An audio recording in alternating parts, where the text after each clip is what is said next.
Good morning, Moonhaven Falls. This is Audrick Cashmere. Ladies and gentlemen, a restless night has now passed. It has been a week since Gary's ominous warning, and were it not for the increasing reports of glowing eyes peering toward town from the Shadowfen, we might be excused for thinking it was just paranoia. However, late yesterday evening, the first probe occurred at the Shadowfen Bridge. Alara Vancroft reports that the mist became so thick the guards could not see their own hands. And then came the shadow rats, swarms of them, moving like spilled oil toward the bridge. Now, thanks to Gary's warning, the guard was armed with sunsticks and flare stones. The rats were rebuffed, but not before several guards reported seeing it. The Fade. Apparently it stood right at the edge of the tree line, just watching. One of our veteran guardsmen, a man who once faced down a rogue manticore, had to be carried off the line because his legs simply gave out when he dared to challenge its gaze. Gary wasn't kidding, he reportedly said. It was like all the worst feelings in the world crashed down on me without warning.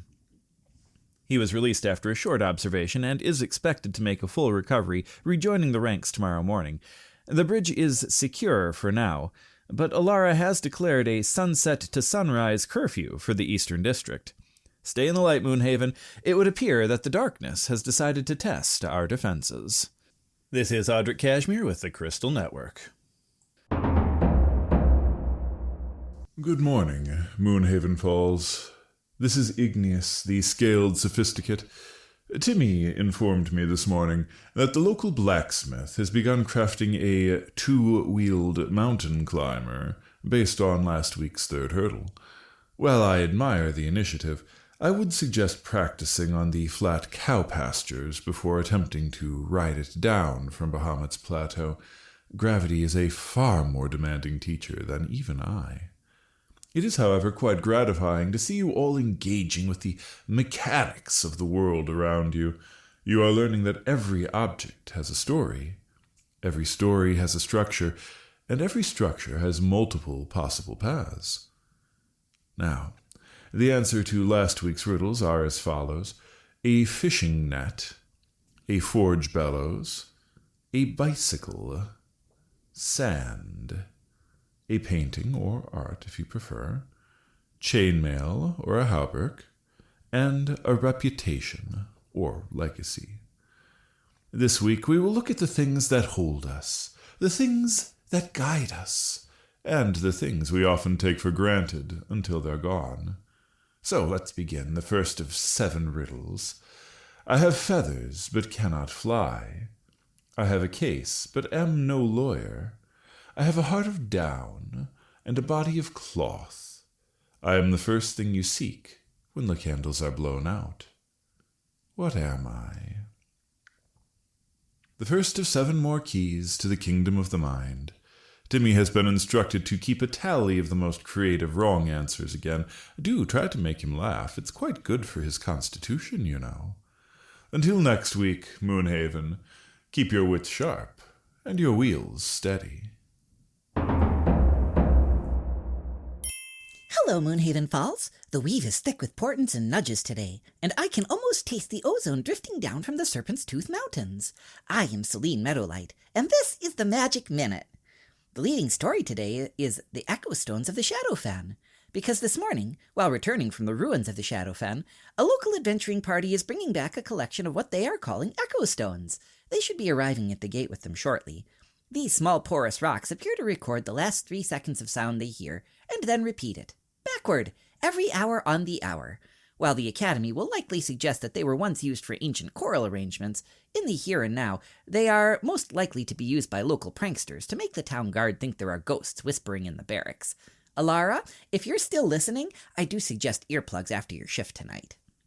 In esoteric lore, a curious item has surfaced in the Lost and Found at the Crystal Network station.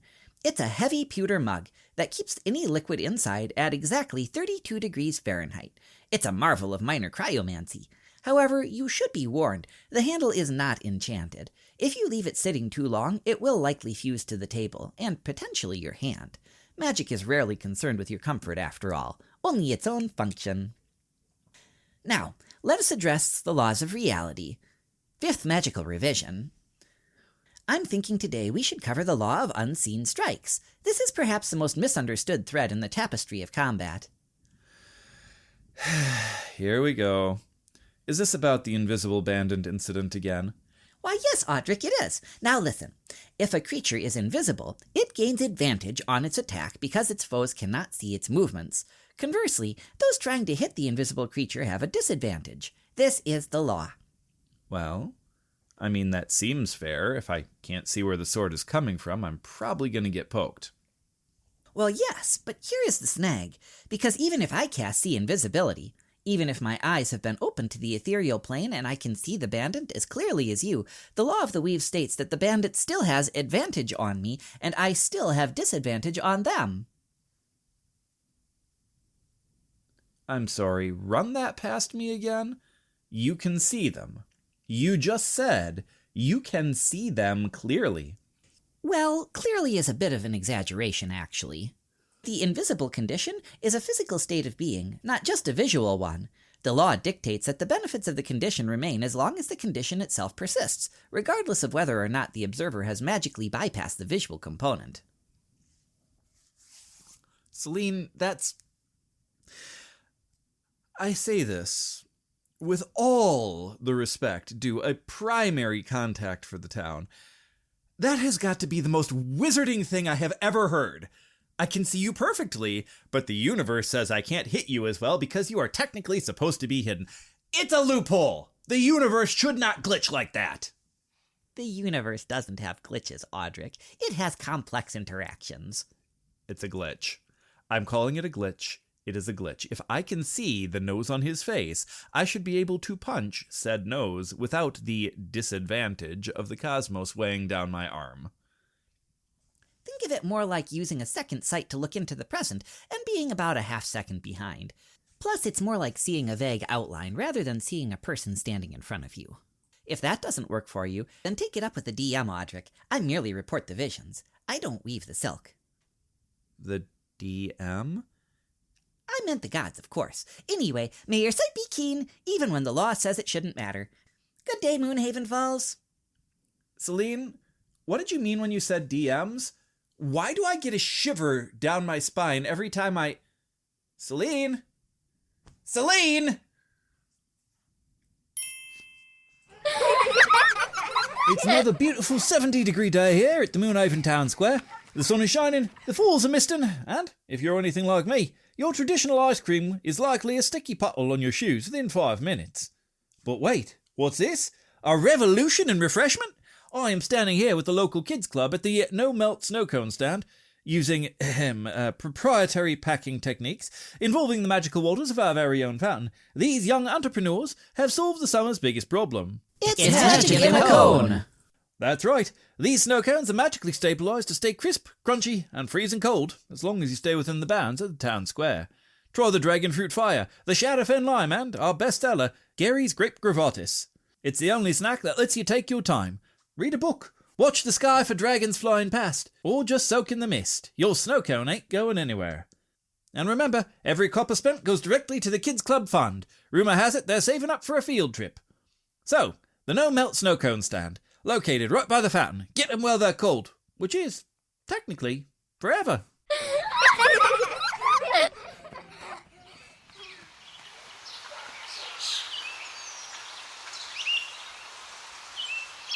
Welcome to you, my aldermen and manchu, a courteous nod to the viziers and chancellors, a wry smile to the teamsters, the gleemen, and, as ever, the citizens of all walks of life here in the Lost Realms. Welcome back to Crossroads Chronicles. I am Audrick Cashmere. Now, when most of us look at the Moonhaven River, as it tumbles down from the plateau, we see a barrier, a fishing spot, perhaps even just a very loud neighbor. But for some, that churning water is the frontier of a new kind of agriculture. Joining me today is a man who has traded the deep trenches of the sea for the muddy banks of our very own river. Please welcome Moonhaven's first, and I believe currently only, Triton farmer, Audrick Deepcurrent. Thank you, Audrick, though Deepcurrent is more of a family name these days. My current reality is mostly knee-deep silt. Well, I think many of our local land farmers can relate to that. Now, Thalric, your people are usually associated with coral citadels and fighting krakens in the abyss. What brings a Triton to a riverbank just downstream from a mountain town? Well, the abyss is not for everyone, Audrick. I was a fighter as a youngster, of course, but nowadays I would rather not have to bother if I can help it. And frankly, the soil here, it's magnificent. You land dwellers have been ignoring the richest silt in the valley just because it's a foot underwater. I mean, seriously, I found a stretch where the dragon's blood slows down into a natural eddy, perfectly still, beautifully nutrient-rich, just called out to me. Now, you're practicing what you call amphibious cultivation. For those of us who struggle just to keep a window box alive, can you possibly explain to me how exactly that works? Well, it's a dual crop system, you see. On the shore, the dry side, I am growing silverleaf beets. They love the constant moisture. But the real magic is in the river itself. Now, I have staked out a grid in the still water where I am farming glowstalk kelp and dragon cress. Now, I've seen glowstalk in the market. They have that beautiful soft blue luminescence. Absolutely. They absorb the mineral runoff from the mountain, you know. I spend half my morning tending the terrestrial plants on the bank, and then the other half submerged, pruning the root balls by hand, such as they are. It's a bit of a balance, you see. The terrestrial plants give structure to the bank nearby. The aquatic plants give additional nutrients and potency, especially when I take the weeds from the water and put them up on land. Oddly, they make a wonderful compost for both sides of the field when properly mixed, you know. Now, life on the river isn't always peaceful. We've had a dry spell followed by some, let's call it unexpectedly deep runoff recently, even more so than when the dragon siblings were tossing the weather around last December. How does your farm handle the Moonhaven River when it goes on a tear? Ah, now that is where engineering comes in. Well, it's not enough to prevent total immersion. I have built a series of sluice gates made out of riverstone and enchanted driftwood. When the water rises, within reason, obviously, I can divert the main force into a side channel. Now, it's a bit of work, but it does keep the shore from washing away on me. And, of course, having a sturdy home right at the edge of the water helps me keep 24-hour watch. I actually found an abandoned warehouse right on the water's edge. Would you believe that? It's just past the old mill, and I have reclaimed it and refurnished it. Oh, I know that one. Isn't that where the Phantom of the Falls stashed his loot? I heard it was drafty and half-flooded during the spring thaw most years, though. Ha! Half-flooded is exactly why I claimed it, Audrick. I even came into town to file a proper homestead on it. For a Triton, a house with a basement that is permanently under 4 feet of river water isn't a fixer-upper. That's a luxury suite. I have converted the upper floor to a drying room for the herbs, and the lower floor is where I sleep.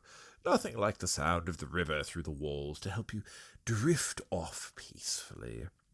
It's the first time in my life I haven't had to worry about external attacks, you know. Nothing around here is likely to blast its way through 2 foot of stone wall without some serious warning first. Well, I suppose perspective is everything. But what about the locals? The Moonhaven River is a public waterway, after all. Do you get much trouble from folk wondering why there's a man with blue skin and a pitchfork standing in their favorite fishing hole? I have actually traded the trident for a specialized weeding rake. Mostly, anyways. And no, the neighbors have been quite welcoming, actually. I've made a deal with the local anglers. They stay out of the crest beds. I use deep sight to tell them where the trout are congregating during low tide. It's all about the ecosystem, you know, Audrick. We're all part of the same flow. Well, I can personally vouch for the dragon cress. It has a kick that'll wake up even the most tired of travelers.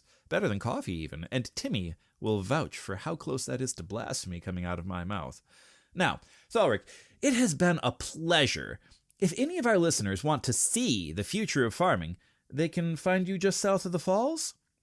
Oh, yes, you're always welcome to pop by. Just follow the glow at twilight. If I'm not on the bank, I'm probably down checking the roots. Just knock on the warehouse door. It echoes very well in my little eddy. And we'll have to be sure to do that.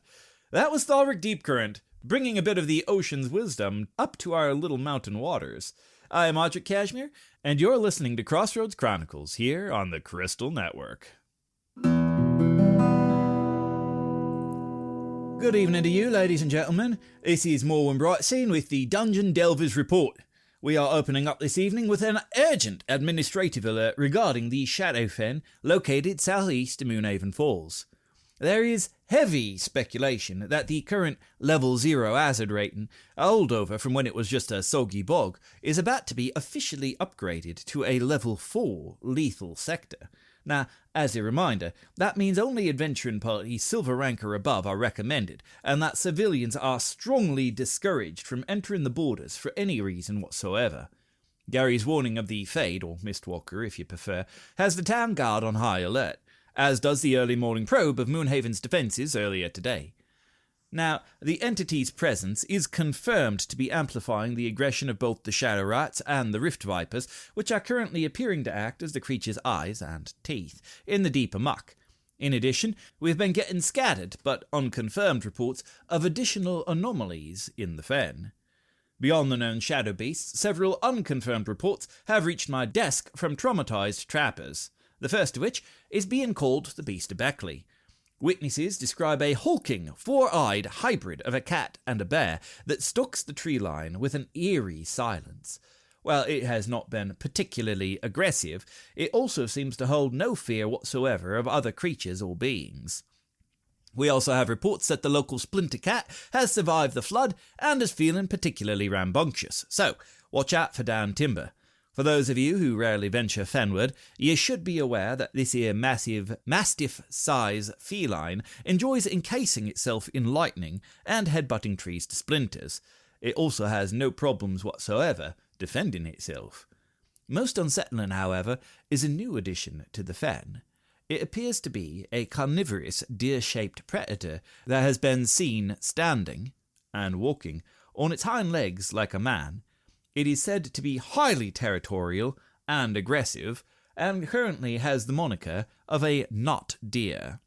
Until these are confirmed, however, the guild has not yet issued any official bounties, so if you go out hunting, it's at your own risk.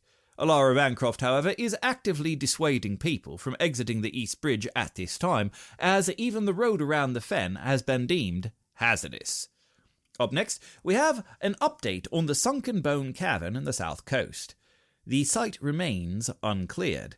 While the glowing expedition has cleared the primary crypt, the tunnels below are currently surging with subterranean water hazards. If you should adventure out that way, you should expect heavy concentrations of lesser ghouls and slippery footing, as well as a healthy contingent of drowned. There is, however, an opportunity to be had here, as the Fellowship of the Gilded Pen is currently paying a premium for any fossilized morrow recovered from the deeper drifts for their own preparations for this year's opening of the Kronos Keep. Moving on to the Northern Peaks, the Watchtower Authority is still maintaining a firm no-entry sign on the Old Ember Mines. Its status is considered strictly prohibited. Seismic activity suggests that whatever being is romping through the local levels, still believed to be a purple worm, is carving additional routes through the mine and may in fact be deliberately attempting to collapse them. If the gnomish seals don't stop you, the 500 gold piece fine for violating the entrance seal certainly should. Now, since we are talking about resurgences, let's talk about the resurgent threat in the ruins of Dranth. The caustic crawler, the acid-spewing centipede, is back in the spotlight. Despite the previous bounty, the crawler remains active and is every bit as bad-tempered as ever. The Crown has increased the reward to 800 gold coins, and the All Captured bonus has been revoked. At this point, they just want him dead. Now, be warned, standard steel armor has been proving useless against its spray. I do recommend that you bring magical wards or reinforced dragon scale if you value your skin. Finally, we have a specialized update today for those of you who find the present a bit too, let's call it linear. Pack a sundial and a sturdy rope because things are about to get a little weird. We are rapidly approaching that time of the year again. The stars are aligning, the ley lines are humming, and the shimmering facades of the glass towers of Kronos Keep are beginning to re-solidify in our current reality. Now, in approximately 72 hours, the towers will finish phasing back into our reality and will be officially listed as uncleared, and will be, briefly, traversable to those who lack a doctorate in high chronomancy. Now, this is the only window of opportunity where the time-locked vaults can be breached by standard physical means, offering access to relics that haven't been seen in several centuries, or possibly won't be made for several centuries yet to come. I do strongly recommend that you forget your standard compass if you attempt this particular dungeon. They do not work in non-Euclidean space. We recommend tethering yourself to a fixed point anchor at the entrance, and have a recall stone that has been anchored by one of the Knights of the Verdant Hour to the same point. Yes, it is expensive. Yes, it is worth every coin. Now, as a reminder to you brave souls who are willing to risk your sanity on this one, the interior of the keep does not follow standard laws of physics. If you see yourself leaving the room that you just entered, do not make eye contact with your future self. The resulting paradox recoil is rarely covered by resurrection insurance. Reports from previous years do mention a new temporal stalker, beings that move only when you blink. So, if your shadow starts moving at a different speed than you are, it is time to exit. You have been warned. The Watchtower Authority reminds all delvers that while you may spend what feels like only a few hours inside, you may emerge to find that 6 to 10 weeks have passed in the outside world. Please plan your rations, and your tavern tabs, accordingly, because the local taverns will not be extending interest-free loans for that period of time. Well, that's it for this cycle. Watch your clocks, watch your corners, and if you meet a version of me from next Tuesday, remind him he still owes me 5 gold from poker last week. This has been Morwin Brightseen for the Crystal Network.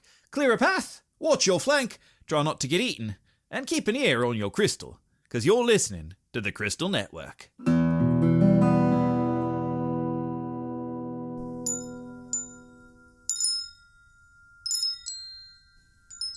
Thank you for tuning in, my lords and ladies. This concludes our episode for the week. I do have a quick apology to make to those of you listening on YouTube. I'm not sure why episode 33 didn't upload, but I am working with YouTube to get that fixed at the moment. Now, I do release a new episode every Tuesday morning at 5 a.m. Eastern, and I do hope you all found this podcast comical, witty, and lighthearted. If you did, I'd appreciate it if you'd take a quick moment to subscribe to the channel or follow the podcast, and a second one to rate it and share it with a friend or a community. It's a simple, easy action. It lets the algorithm know that you listen to and want to continue hearing these stories. As a reminder, we would be delighted to see your answer to Ignis's daily challenges. I do post them to Facebook and Patreon once per day. There should be a link to both pages in the description. And if you'd like to engage with a specific character, or just the channel in general, please pop in, say hello, tell me your favorite segment. Also, please keep in mind that I personally create, edit, record, and produce all the content for this show, with the occasional guest appearance from my wife and children.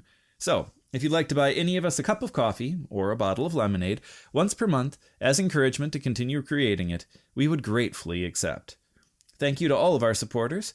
My family and I genuinely appreciate all of you showing your support by tuning in every week, and we'd like to thank you for continuing to do so. I look forward to seeing you all in the comments, and I hope you tune in again next week.